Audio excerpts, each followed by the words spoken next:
Bakit kaya? Bakit kaya? Bakit concern ang Panginoon sa ating kapayapaan?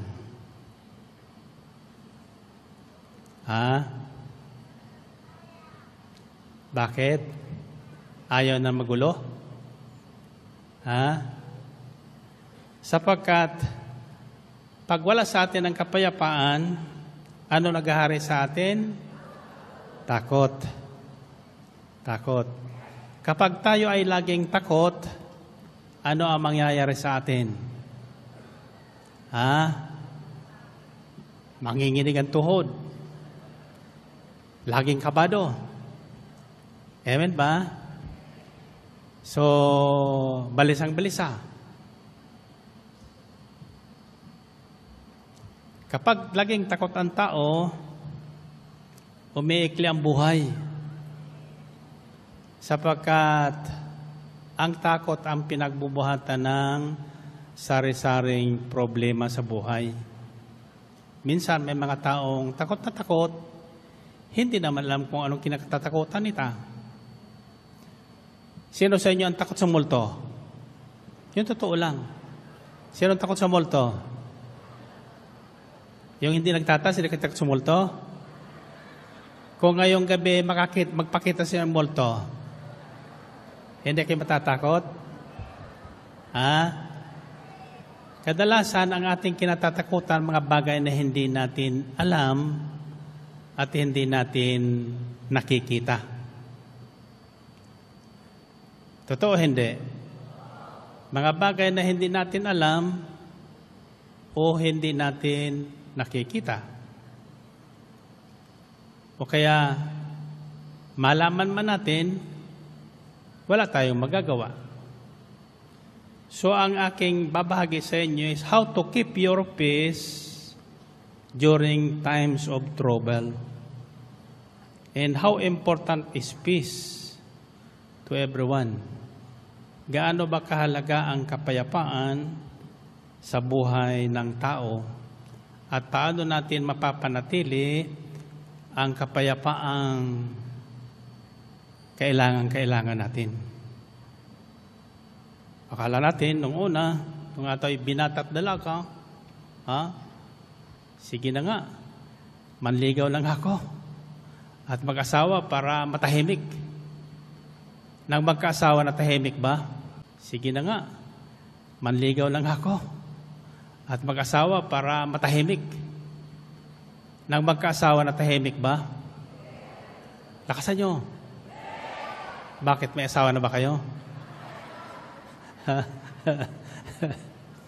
Diba? So, sino sa inyo talaga ang gustong magkaroon ng kapayapaan? Ibang kapayapaan ito, sapagkat sa isang bahagi ng kasulatan, may sinasabi ang Panginoong Jesucristo, hindi ako naparito para magdala ng kapayapaan. Ay, hindi ba conflicting yun, no? Pagkatapos, sinasabi niya dito, peace be with you. Anong pagkakaiba ng dalawa? Yung sinasabi niya, hindi ko naparito para magbigay ng kapayapaan, kundi magdala ng tabak. Yung manugang laban sa biyanan. Sa isang bahagi ng kasulatan, noon niya nabasa ko yun eh. Anong uri ng kapayapaan yun? At anong uri ng kapayapaan ang tinutukoy ng Panginoon? Sa isang bahagi naman sinasabi niya, kapayapaan ay binibigay ko sa inyo. Kapayapaang hindi maibibigay ng mundo. Kaya sa mundo ngayon, magulo. Dito na lang sa atin, magulo. Sa Senado, magulo na. Sa Kongreso, magulo. No? Maraming gulo. Bakit kaya? Bakit mahilig ang tao sa gulo? Pero sabi ng Panginoong Kristo, in the world, this world is full of troubles. Marami kayong kapigatian at kaguluhan sa sanlibutan ito. Pero ang sabi niya, huwag kayong matakot. Huwag kayong mabalisa. napagtagumpayan ko na ang sanlibutan ito. Purihin natin ang Panginoon. Purihin ng Diyos. Now, since peace is the ultimate, I would say, yung bagay na hinahanap ng tao, pag hindi natin nasumpungan yan sa buhay ngayon, doon natin masusumpungan sa kung saan nakalagay na RIP. Rest in peace. Pero kapayapaan ito, masusumpungan natin ngayon din sa buhay na ito. Kapag nasumpungan nyo ang nagbibigay ng kapayapaan. Kapayapaang hindi maunawaan ng tao sa gitna ng kaguluhan ng mundo. At ang taong may taglay nito, nakatitiyak, anuman mangyari, hindi siya hindi siya maguguluhan. Hindi siya magugulimihanan. Ang resulta ay hindi siya tatanda. Sapagkat kung wala kang kapapayapaan, 40 ka pa lang, mukha ka ng 80. Amen ba? Pero pag nasumpungan yung kapayapaan itong tinutukoy ng Panginoon Kristo in the midst of trouble, makita nyo kahit 120 na kayo, mukhang 20 lang kayo. Amen ba? Ito ang kapayapaan kailangan natin para humaba ang buhay natin dito sa mundo. Sino gusto mahabang buhay? Alam, ang buhay talaga dito sa mundo, mahiwaga. Tingnan nyo. Noong isang araw, narinig ko sa radyo si Brother Dante. Pinadadama niya sa kay Sister Mele yung kanyang pag-ibig. At saka nagbabayad daw siya ng kanyang utang sa kanya. No? Kailan lang yun? Yung isang linggo ko yata narinig si Brother Dante na talagang pinakikita daw niya ngayon kay Sister Mele yung pag-ibig niya. Kako, bakit kaya? May sakit ba si Mele? Pero wala naman at the time. Diba? Ngayon, nabalitaan ko, paktay na. Kako, bakit? Anong nangyari? Nandito pa lang siya nung isang araw masaya. Ano nangyari? Inatake daw. Inatake. Kaya wala nakakasiguro sa buhay nito talaga. Habang tayo may hininga, huwag tayong himwalay kay Kristo. So when times like that happens, how do you keep your peace? Mahalaga po yung kapayapaan ito. Ito po ang nawawala sa mga mag-asawa, kadalasan, sa loob ng tahanan, sa magbiyanan, no? Sa mag-ina, mag-ama, magkumare, magkumpare, yung matalik na magkaibigan. Sikapin yung magkautang sa isa't isa. Sapagkat kapag kayo nagkautang sa isa't isa at hindi binayaran, yung matalik mong kaibigan magiging matindi mong kaaway. Totoo hindi? Bakit nagiging matinding kaaway ang matalik na kaibigan? Ano hindi nagbabayad?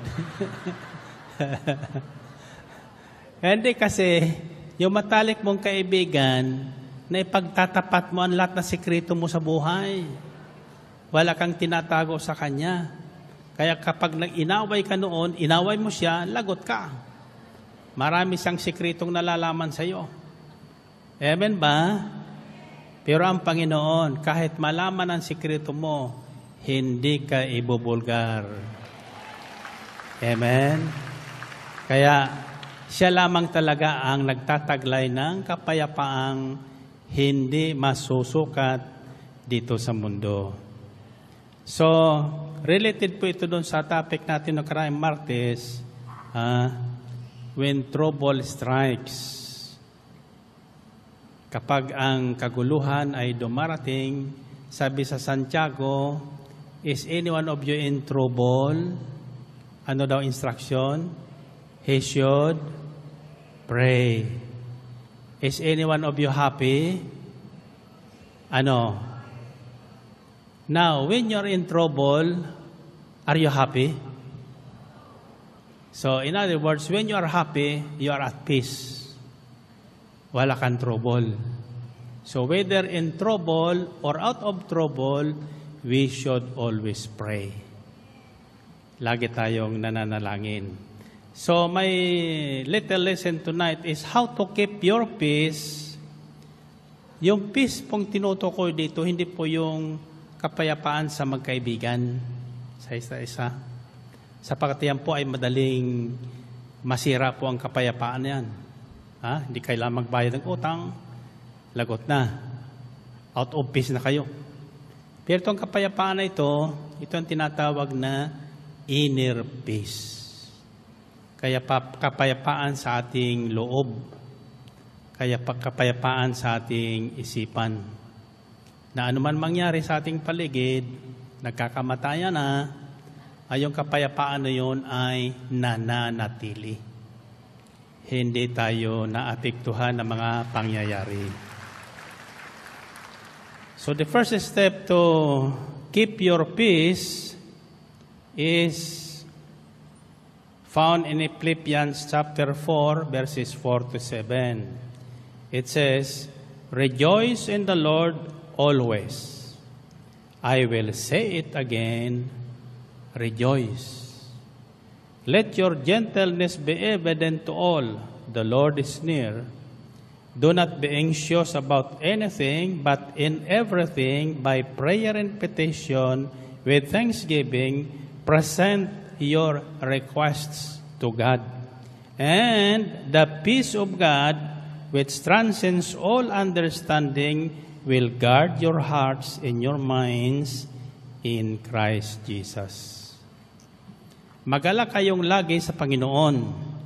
Inuulit ko, magalak kayo. Ipadama ninyo sa lahat ang inyong kagandahang loob. Malapit nang dumating ang Panginoon. Huwag kayong mabalisa tungkol sa anumang bagay. Sa halip ay hingin ninyo sa Diyos ang lahat ng inyong kailangan sa pamagitan ng panalangin may pasasalamat.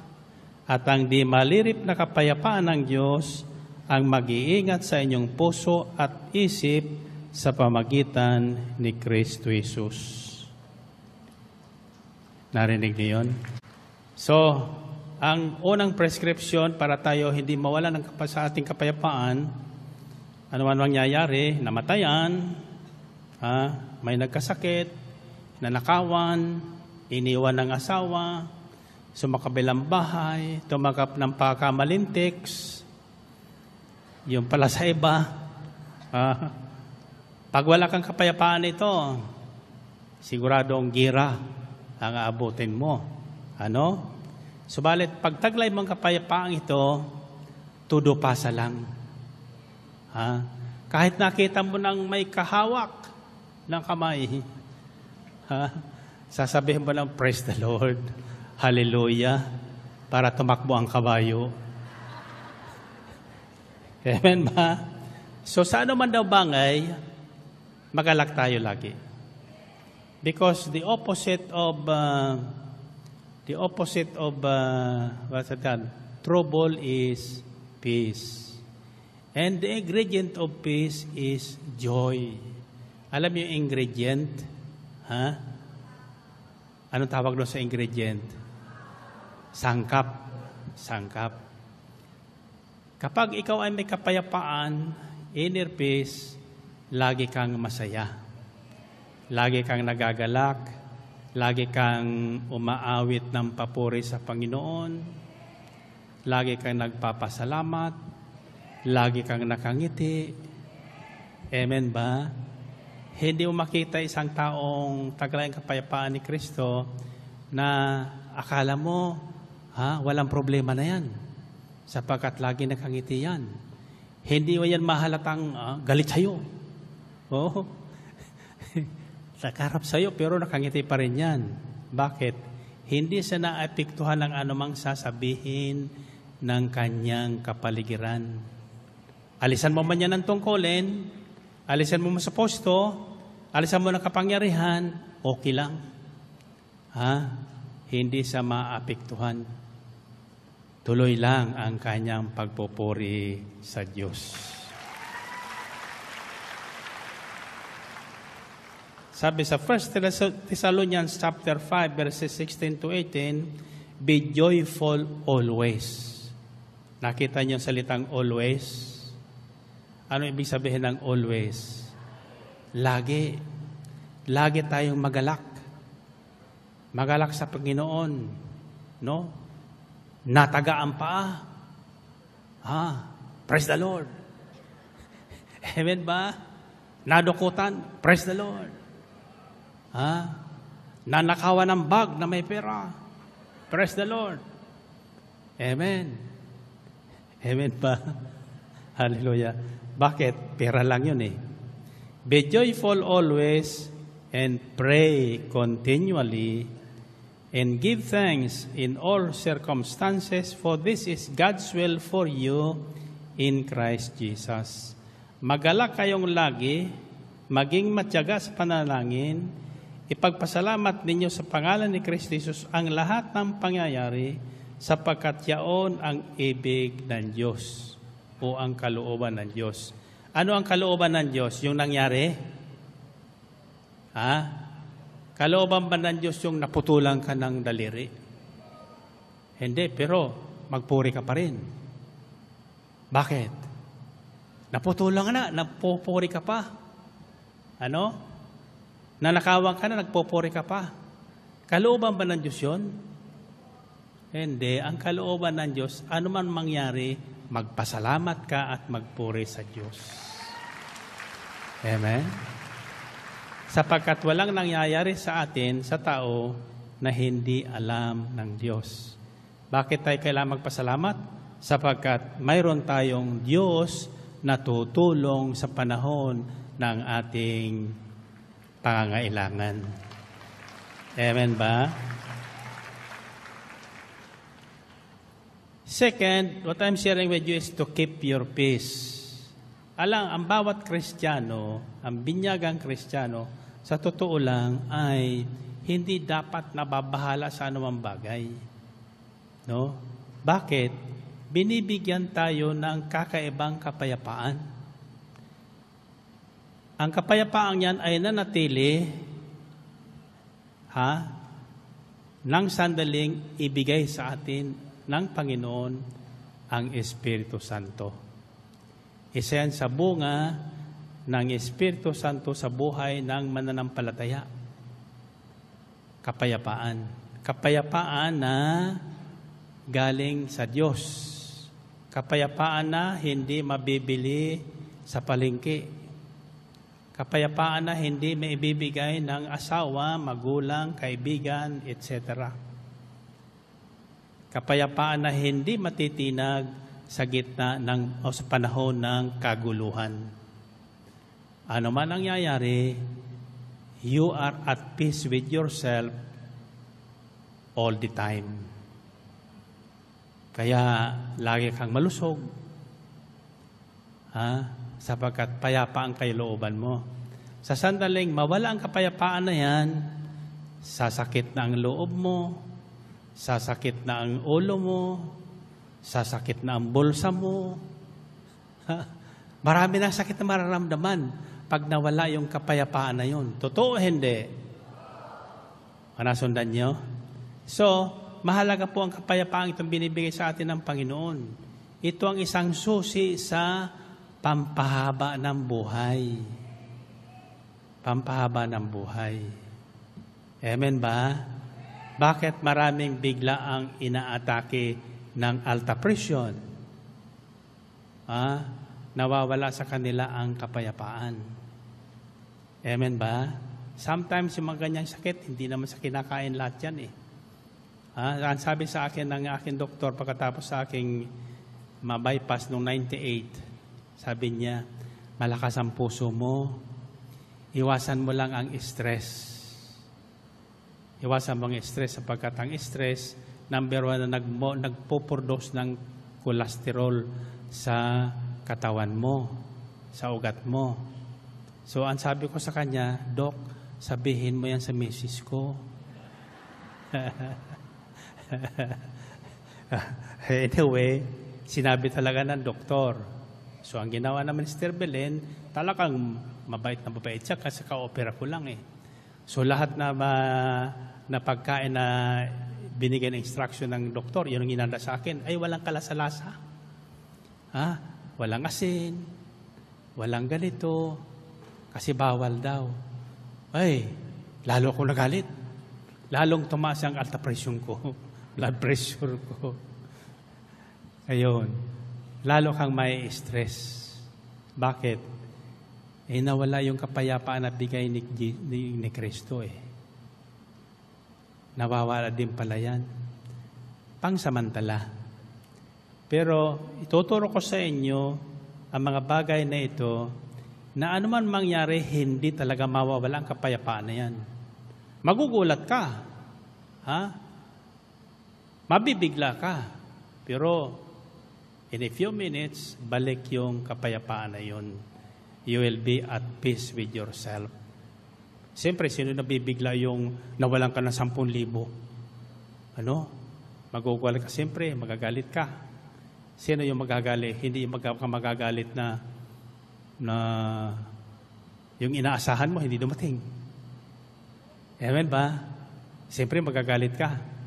Hindi. Yung may taglay na kapayapaan ng ganito, sandali lang galit. Split second lang. Mamaya, nakangiti na naman yan. At peace na siya sa kanyang sarili. Amen ba? Step is, be joyful always. Magala kayo lagi sa Panginoon. No? Na question is, how do you keep that? Paano ka laging magagalak sa Panginoon? Hello?